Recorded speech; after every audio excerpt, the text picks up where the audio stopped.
And hello, everybody, and welcome back to the Backroom Show, returning after a brief hiatus. How long has it been, Jonathan, since we've recorded something, put Um, something out? well, I've been here for a couple of months now, so I think it's been a couple of months Yeah. because we had an episode just before I left for Canada, and we haven't done an episode, so it's at least 2 months. Okay. Good. Good. Yeah, Good. Good. So, just to kind of like anybody who's actually watching this is probably watching from the future, and so for them there wasn't any break at all. But just some things came up. I took a large trip. We got really busy. You're in Canada. We wanted to take the opportunity to record via the internet, like we're doing now, because you're still yeah, in Canada. yeah. But things didn't work out for a while, and now we're wanting to get back into that habit. So, what's been going on with you for the last couple of months up in Canada? Well, we've been traveling a lot um, because I got such a big family. Mm. But yeah, I went up and saw my brother that I haven't seen for 35 years. Um, we've been running around to see my in-laws, and of course, putting the bike on the road and trying to get a trip here and there on the bike. And then it's pretty much rained the whole time we've been up here. Oh no. Yeah, yeah. This is our first full week of hot weather, like back to back days. Usually it was like maybe warm in the morning and then pouring at night, or just pouring all the time. Oh So my. we've only got maybe one or two rides in, like nice rides, not just downtown, but like out on the highway. But that's about it. So, and I just been writing a lot, taking pictures, putting things on my Instagram. Oh That's it. yeah. And you told me you were working on a new project, and I've been asking you about it, and I haven't heard anything yet. Well, well, you know me and technology, right? Oh no. So I was going to send you a portion of the chapter that I was writing. And when I went to copy and paste it, well, of course, it disappeared. So anyway, um, I've been writing the missing part of that chapter for the last couple of days. So anyway, um, I've been doing that a lot. So I'm now that I have everything figured out, the stories in my mind. I'm now well on into chapter 3 now. Oh, awesome. And Yeah. what kind of story is this? Well, I decided to write in a genre that I feel really comfortable with, and in the genre that really started me out kind of reading for enjoyment. And so I decided I'm going to write a western. There you go. Yeah. So I'm writing a western, and I'm going to. Well, you remember the. Well, you might remember. I don't know if you're ever into westerns, but there was a writer by the name of Louis L'Amour, Mm-hmm. and he used to write books on certain characters, and he would follow these characters through maybe two or three,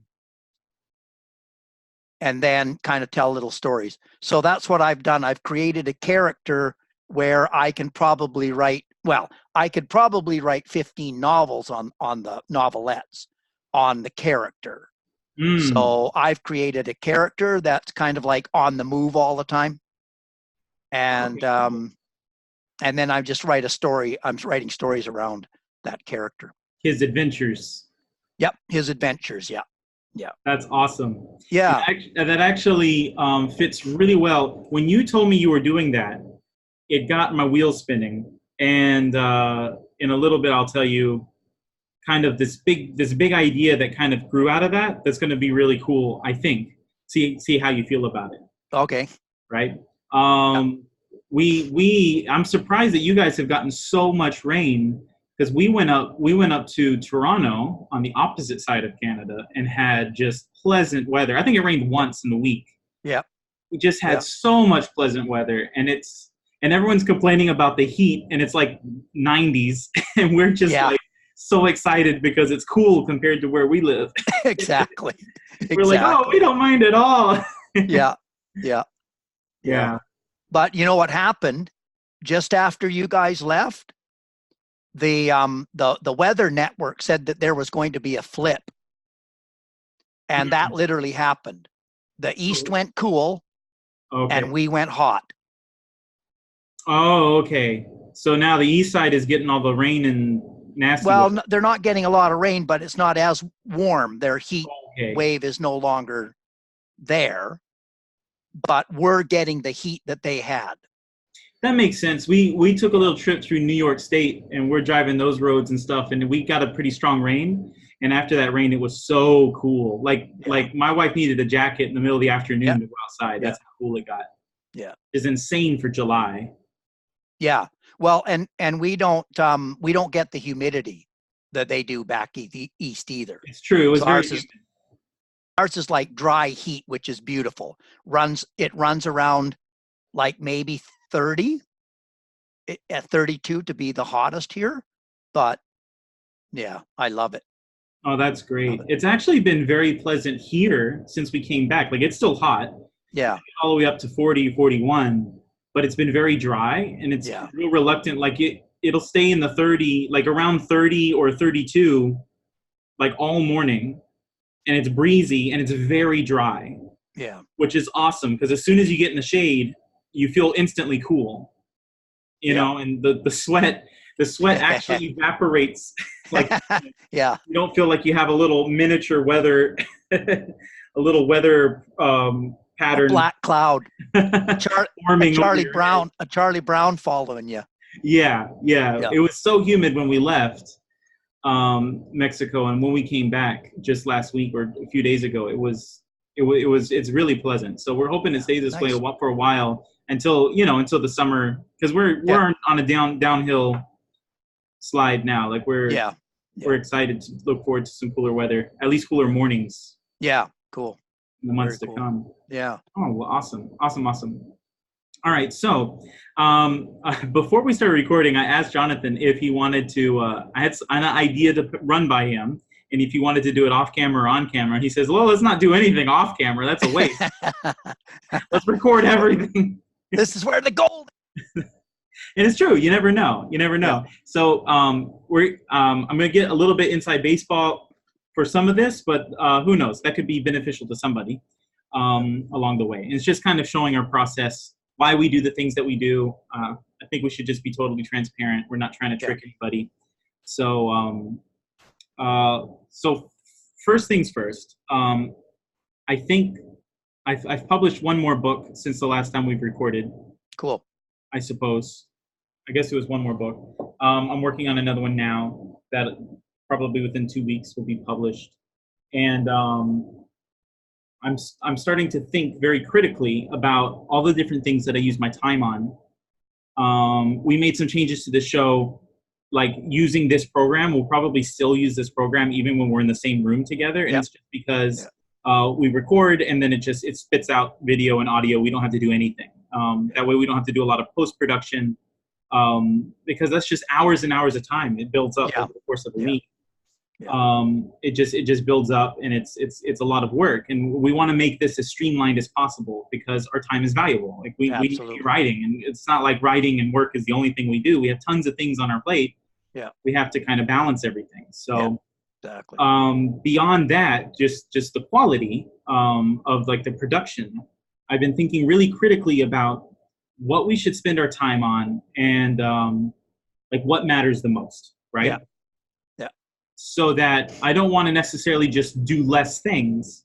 I'm fine doing the same number of things as long as all those things that we're doing are really valuable for us. Gotcha. And when you told me you were writing a Western, and perhaps even a series of Westerns around the same person, that got my wheels really turning and got me to a really interesting place. So what would be the purpose of all of these shows that we do, like the Backroom Show and other things that we're looking at doing? Yeah. What would you say is really the purpose behind those things? Being like just really honest. Like, obviously it's to have a good time, but we can have a good time without cameras rolling. So what's the purpose of us doing these shows? What would you say? Well, you and I talked about this before. You and I want to become storytellers. Mm-hmm. And so the purpose of this really is so that you and I can become storytellers. And that can be done, whether it's through what we're writing, it can be built around what we've experienced, or as you mentioned before, you wanted to start interviewing me about some of my poetry and the story behind it. And as those events unfold, then we can kind of perfect that edge of our podcast, right? This is so that's kind of what I was thinking, and the more that we do that, I think the better we will become as storytellers. Yeah, so there's those two big things right there, right? So first is personal branding. Yes, exactly. We want to build a brand as storytellers, definitely. And then the second thing there is practice. So we're developing a skill. We're not claiming to be amazing oral storytellers. No. But we want to have a platform where we can we can practice telling stories and get better at that. And then over time we can look back at older episodes and see what skills we can work on, or how we are growing, or how we're developing, and things like that. So I think that's important. Yeah. I want to add to that a third purpose. Okay. This especially fits with what you're doing right now, and that is, to be honest, a third purpose is to sell books. Yep.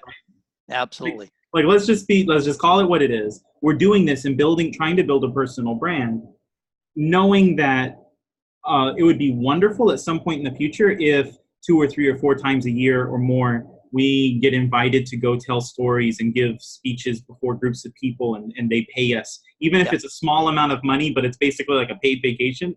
Absolutely. That would be amazing, right? Yeah, that's the idea. Yes. Yeah. Right. But a more short-term goal would be, knowing that that's not going to come overnight. A short-term goal would be to sell more books. Yeah. To get people interested in our books. Exactly. So we've talked before in this show about, I wouldn't say it was a mistake we made, because we made it very clear from the beginning, we don't know what we're doing and we're kind of figuring it out. Yeah, exactly. Well, we started earlier talking a little bit more about writing and what it's like to be a writer. And I got to thinking, I follow this guy named Seth Godin online, and he used this expression, talks about marketing, and he uses this expression to describe what marketing does. And I love this expression, and it is, people like us do things like this. Yeah. And that's the result of branding and marketing. Yeah. So you want to gather a group of people, and this group of people, this community of people, they're not one specific demographic. They're not, 25 to 40-year-old males or something. Exactly. There could be people from all walks of life, but they have one very specific passion in common. So if you go to a Star Trek convention, you can find people of all shapes and sizes and ages, but they have one very specific passion in common, and that unites them. So that's the people like us, the community that's connected by a certain passion or a certain like or whatever, or hobby or whatever it is. Yeah, exactly. And then the second half of that, people like us do things like this. Whatever that group of people is naturally inclined to do, you want that to be the thing that you benefit from. Yeah. It makes sense? Yeah. So exactly. If we were to make a podcast and make lots of episodes talking, we are writers, so we're going to talk about our writing. Yep. But if we made a show about writing, for example, if we made a show about writing, we would be attempting to gather a group of writers. Well, people like us do things like this. What do writers do? They write. Now, we love that people become creative, and we want to help people be creative, and that's a wonderful thing. But we don't actually benefit in any way from people writing, No. right? No. So we don't want to gather writers. We want to gather readers, That's right. right? Yep. So, like, put a pin in that, right? That idea. We want to gather readers, and then Yep. thinking what kind of readers we want to gather. I'm going to come back to that in a second. So that's kind of where I was chewing, right? The direction I was chewing, and I realized looking at kind of what we're doing right now, we haven't really hit that opportunity to gather readers. No. What we're doing, the Backroom Show up until now has been just really kind of variety and just out there and lots of kind of random stuff. Yeah. And I kind of saw it like a variety show, almost like a comedy show. Yeah. Which would be great if either one of us were comedians or comic writers. Exactly. But we're not. But we're right? not. Yep. We don't write comedy. We don't perform comedy. No. I went on a road trip recently, and the guy I went on a road trip with, other than my wife, another guy was in the car with us. He listens to several comedy podcasts. And a lot of these podcasts are exactly the kind of thing that I was thinking that's where we could take the Backroom Show. It's true. With practice. These guys are very polished at it. They have 400 or 500 episodes under their belts. Yeah. But there are some really funny podcasts out there. The thing is, those guys are stand-up comics. Like, yeah. They have an interest in gathering people. The community people are people who like to laugh, people who will appreciate fun jokes and appreciate their humor, because those are the people who will buy their specials or go to their shows. Yeah. Right?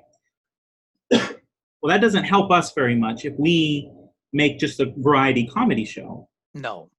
So we talked a little bit before what you were saying about telling stories behind some of your favorite poems. Exactly. Right? And that's more in harmony with the branding we want to do of storytelling. That's more like a long-term thing. Yep. Branding ourselves as storytellers doesn't give us any immediate benefit, right? No. But it has value. Absolutely. So I had been thinking, this was my original thought, is we would do a show A and a show B every week. And show A would be the Backroom Show. It'd be kind of variety and fun and whatever, right? Whatever it is. And then show B would be a show that I was kind of calling Let Me Tell You a Story. And it would be specifically, we would take turns telling stories. When it's your turn, you would be perhaps telling one of those stories behind a poem, for example, and eventually wanting to perhaps package that in another way, maybe in a book, those same stories. So it'd be sort of like a dry run, rough draft version of that story, telling it out loud, that then we could later turn that into a written form as a book. And I had stories I wanted to tell that would be sort of turned into eventually maybe a collection of stories that could become like a nonfiction book, memoir kind of thing. That would be fun. Yeah. So the more that I think about it, though, that idea of the storytelling has a purpose. It's building a brand, and we're developing a skill we actively want to work on. Yes. The Backroom Show, as just being branded as a variety fun comedy show, really doesn't serve us very much of a purpose. No. Right? Because we're not dedicated to telling stories. We're not doing anything to gather readers, which is what we really want to be doing. Yep. We're just sort of having fun. And since we're not comics, we don't have like a comic strip you can go read, or we don't have a place to send people. Yeah. We're not really doing anything there, right? Exactly. So, I still like the idea of doing a show A and a show B.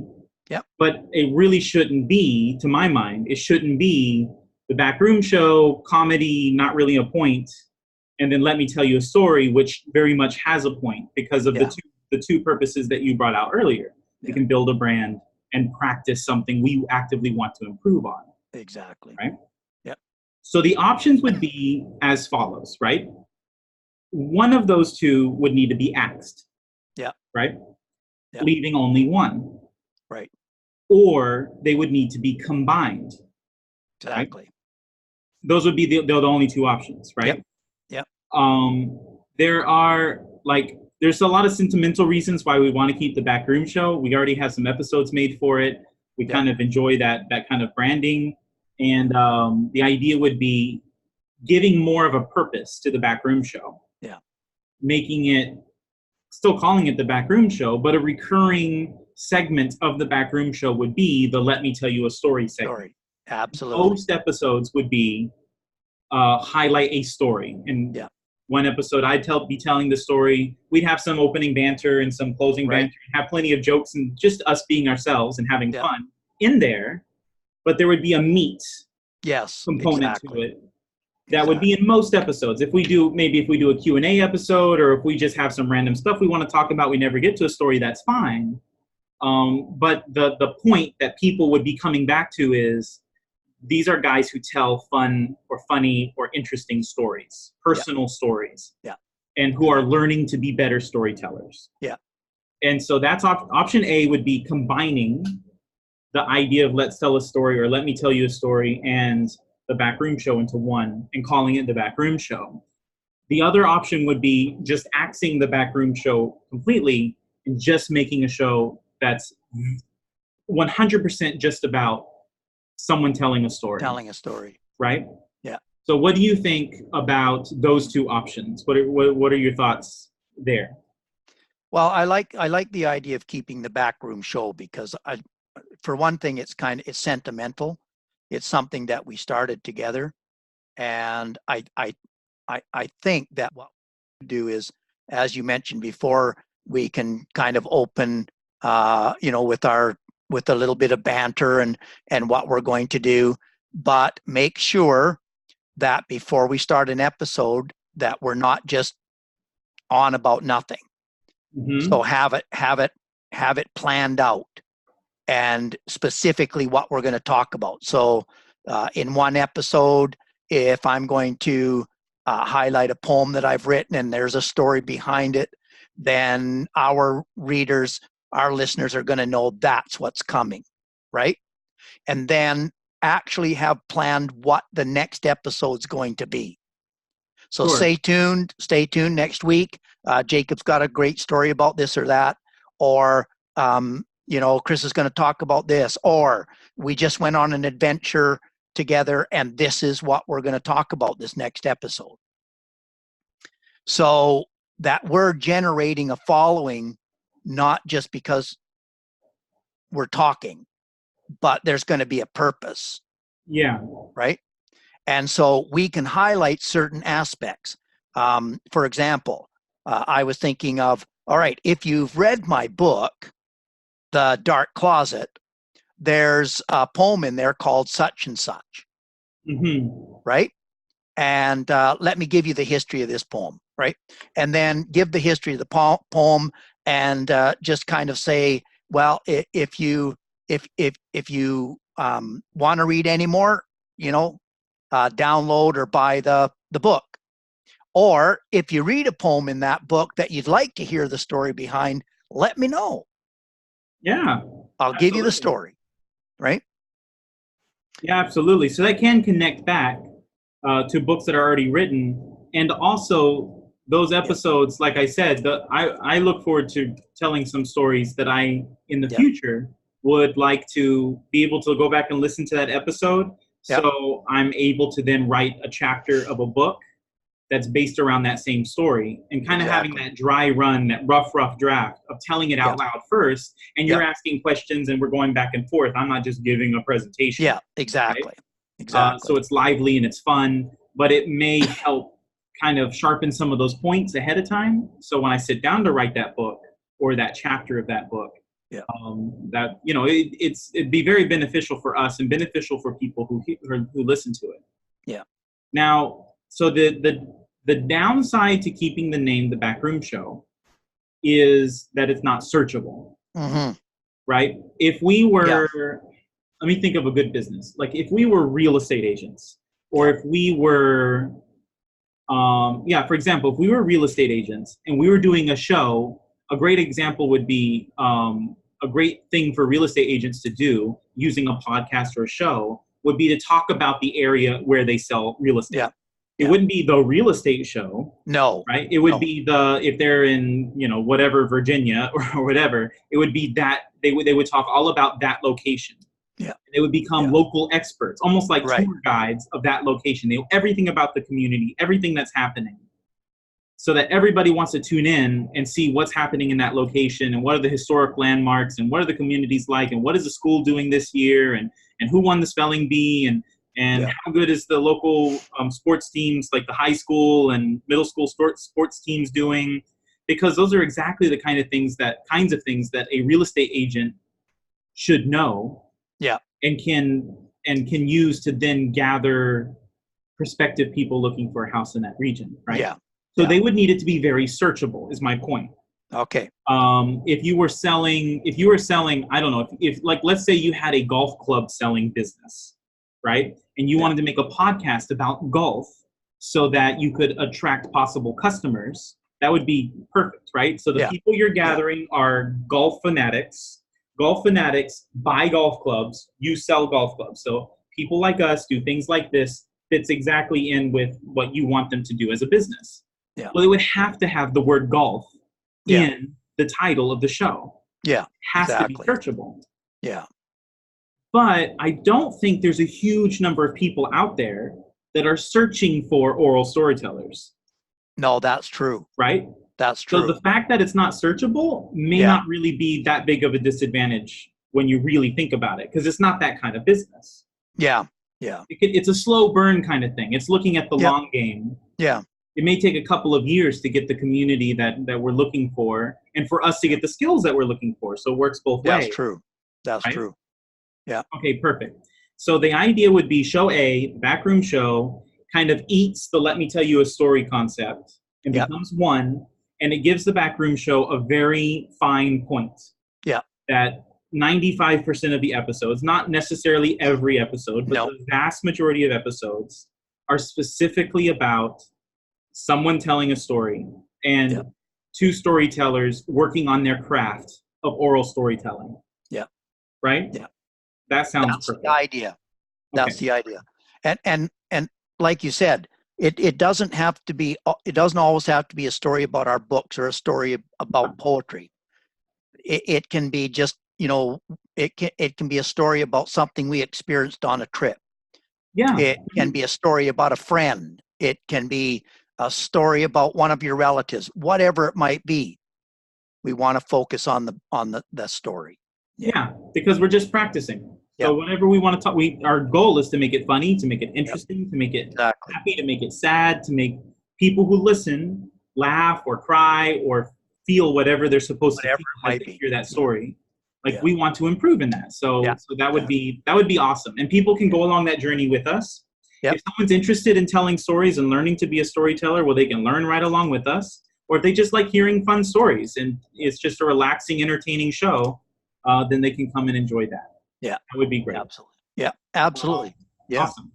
So now that thing that was over here talking about wanting to gather a group of readers, because readers buy books and we have books to sell, right? Yep. So I had a realization when you said, and it's something that we probably both knew about each other, and I don't know why I never connected these specific dots, right? You are a big fan of Louis L'Amour. I'm a big fan of Louis L'Amour. Like, I've read all of his Sackett books. I've read most of his other books. I'm a big fan of Max Brand. But more than that, we are both fans of something else that's very specific and particular that we don't talk about that much.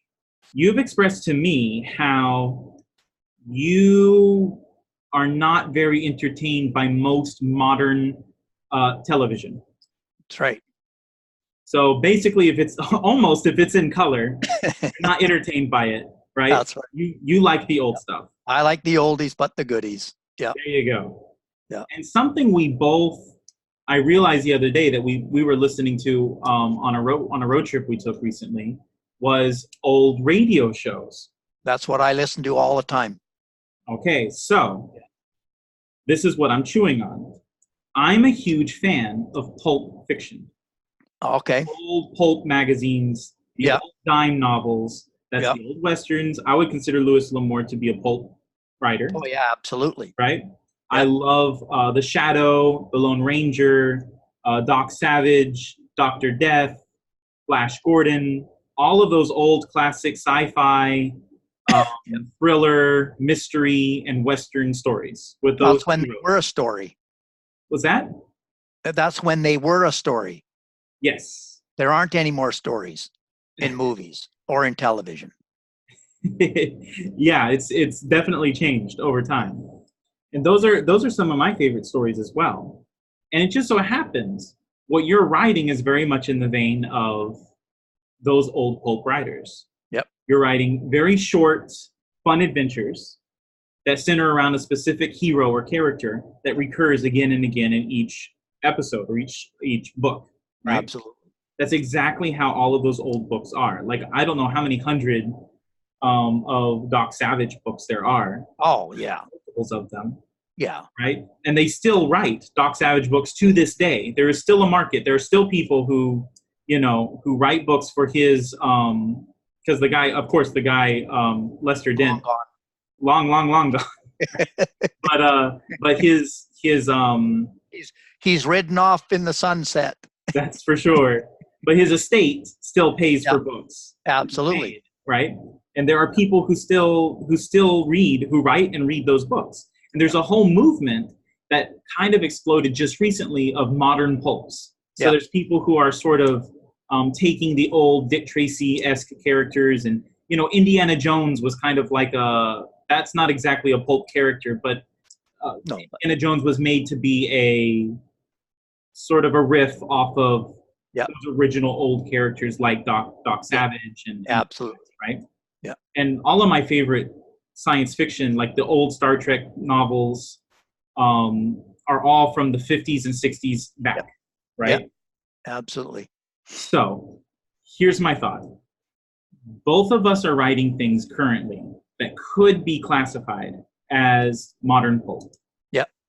Both of us are fans of reading or listening to, or both, pulp-esque fiction, right? Yep. The mysteries, the thrillers, the science fiction, the westerns, yeah? Yep. So what if we made a show? This would be the B show every week. What if we made a show that's something like Pulp Addicts or Pulp Fans? Like, I don't know what name hasn't already been taken that would work, but something like that. Okay. Wherein we had talked about for the Backroom show doing sort of like a book club. Yeah. Right? But the oral storytelling point that we want to put to the Backroom show doesn't leave room really for a book club. Yeah. Yeah. So what if we did a book club on the side where we look for an old Western, an old classic sci-fi, an old pulp dime novel kind of story, read it, and then we talk about it in the show. Oh, that's a good idea. Yeah, we talked about that before. Yeah. But I like the genre. Yeah, it puts a very specific point on it. We wouldn't be reading modern books. We wouldn't be reading nonfiction business books or anything like that. Yeah. We would specifically stick to what we consider to be the classic pulps, or even a modern version of, because there are modern pulp writers today. Yeah. Yeah. Right. Yeah. And so, of course, I don't think either one of us really have the time to sit down and read a full pulp novel every week. No. Right? It would take us 2 or 3 or 4 weeks to do a book. Yeah.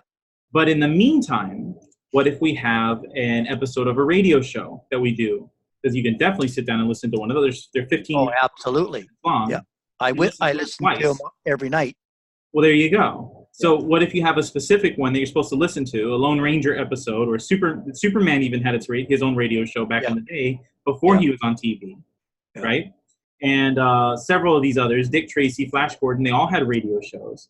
And we find a specific episode of a radio show that we both listen to, and then we talk about that week. So those are the off weeks, the weeks that we don't have a book finished yet. Right. So we're just doing something short.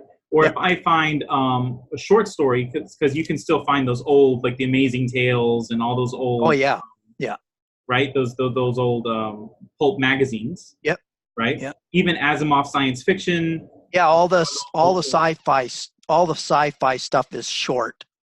Right. Yeah. You can find ultra short novellas or even short stories that are like take an hour and a half tops to read. and then we can talk about those on the off weeks as well. And so it's not always just radio show episodes, but it could be a variety of things. Exactly. But the idea is we create something that we both enjoy and we're passionate about, and we're writing.